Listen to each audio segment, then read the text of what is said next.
And the psych ward says there is no need to worry. This asylum was built to help you. The doctors don't actually know how it began for me. What's clear is if that man had sneezed on you, then you're most likely to get a cold. But for me, it flipped my entire universe upside down and very nearly sent me to an asylum for life. And just like the straps on the stretcher that you rolled in on, we are going to keep you safe and secured. It's not safe for me here. The history of hysteria, that mythical female disorder that over the centuries was blamed on sensitive nerves or the wandering womb when they ask me what I'm afraid of. I lie. I can never expose you because I am the puppet for the monster. And these hands have become his. CBC News reports that women on average are diagnosed 4 years later than when the conditions are recognized in men.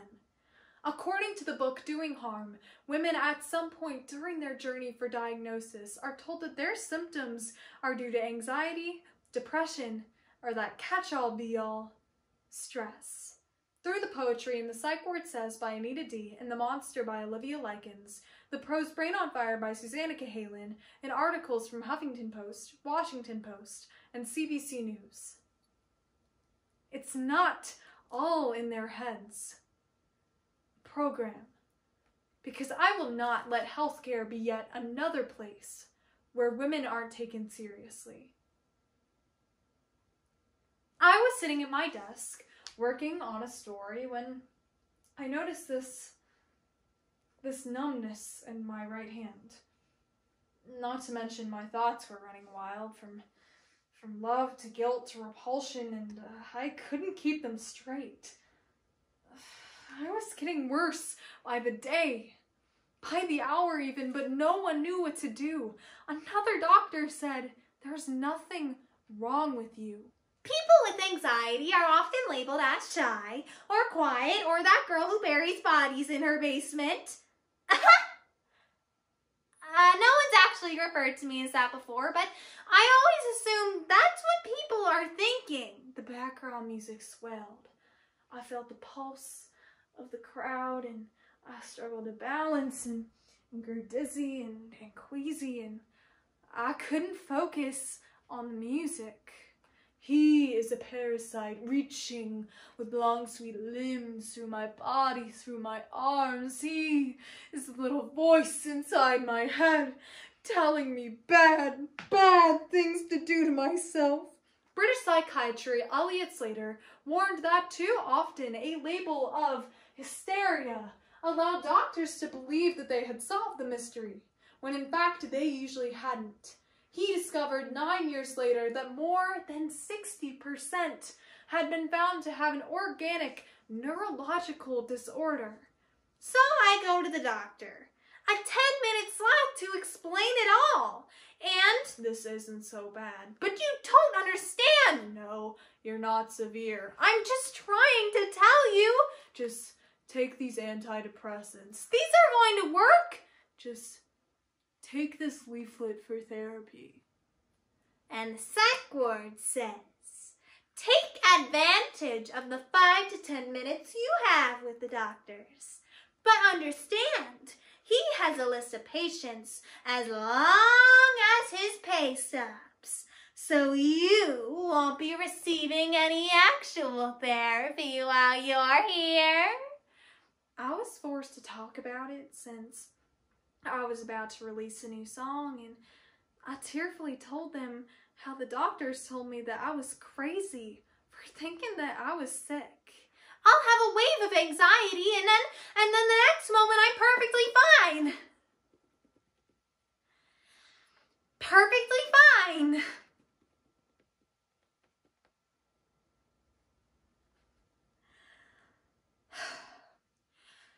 Pretending to be normal is exhausting. I was with my boyfriend one night. He thought that maybe I was having trouble sleeping, but whenever he turned to face me, I was sitting upright. When he suggested I try to relax, I turned to face him, staring past him like I was possessed. Suddenly, my arm whipped out like a mummy as my eyes rolled back like a monster's voices won't stop taunting me. I would never tell a young girl that she is unlovable or crazy or worthless. Within months, I began to experience recurrent visions of my body toppling over the edge of my apartment building over and over like a film reel on a loop. I had accepted death and could feel my body shutting down. And the psych ward says, sit back, enjoy the plastic furniture and coloring books. We have old radios with no antenna, but the static is still loud enough to drown out the sound of the woman screaming in 2B.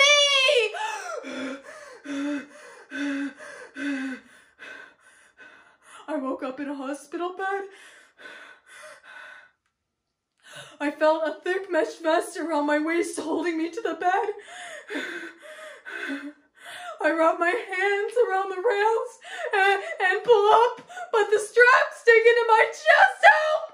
You need to get me out of here! I would never tell her to carve ugly, terrible words into her body, to hold a flame to her skin until she has burned herself so badly that the pain goes out like a light.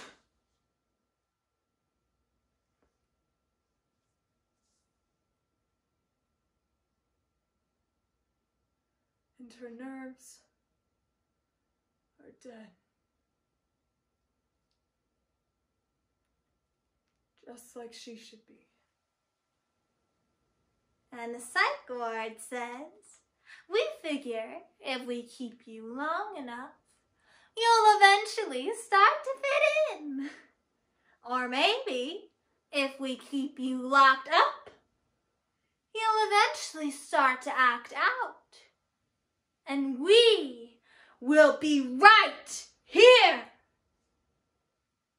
waiting to prescribe you something to label you with a diagnosis. So many of the reasons why they missed the connections between my symptoms for so long absolutely has to do with my gender. I was in bed for 2 years before I got my diagnosis. The first time I tried to sing again, I was terrified that my voice had withered away with my muscles. But when I opened my mouth, it was still there. Women with lingering undiagnosed symptoms are often dismissed by the medical establishment. Many are unable to go to work, go to school, and have a high rate of suicide.